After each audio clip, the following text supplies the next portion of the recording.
قدر اہل اللہ، اولیاء اللہ، مردان قدس، مردان پاک باز، اور بالخصوص جس ہستی کی بارگاہ میں اس وقت ہم حاضر خدمت ہیں، حضور سیدنا داتا گنج بخش علی بن عثمان الحجویری رحمت اللہ علیہ،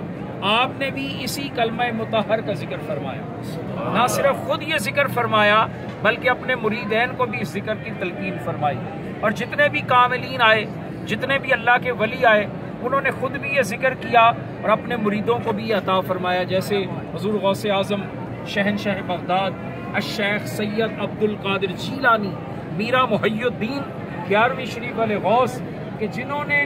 12 سالہ ڈوبی ہوئی کشتی کو ترا دیا تھا، اور جتنے لوگ مر گئے تھے ایک نظر سے دوبارہ سب کو زندہ فرما دیا۔ تو غوث اعظم انہوں نے بھی اسی اسم اعظم،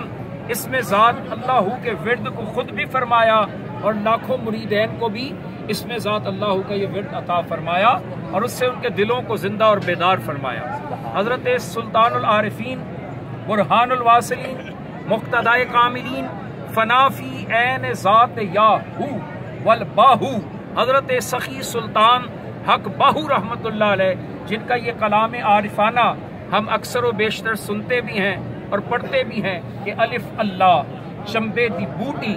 مرشد من وچ لائی ہو، نفی اس بات دا پانی ملیا ہر رگے ہر جائی ہو، اندر بوٹی مشک مچایا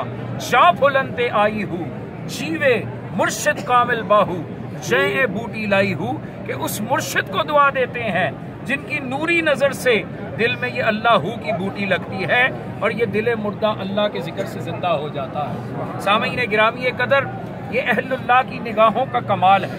یہ اولیاء اللہ کی نظروں کا کمال ہے کہ اولیاء قدوس جب مردہ دل پہ نظر کرتے ہیں تو مردہ دل کو زندہ دل بنا دیا کرتے ہیں۔ سبحان اللہ۔ آئیے ففروا الی اللہ، ففروا الی اللہ، ففروا الی اللہ۔ آج حضور داتا علی حجویری رحمت اللہ علیہ کی عظیم چوکھٹ سے ایک عظیم فیض آپ کو عطا کیا جائے گا، جو ذکر قلب کا فیض ہے، جو ہمیں بھی ایک مرد کلندر سے، ایک مرد کامل سے فی سبیل اللہ ملا، اور آپ دوستوں کے دلوں تک بھی ہم فی سبیل اللہ پہنچانا چاہتے ہیں۔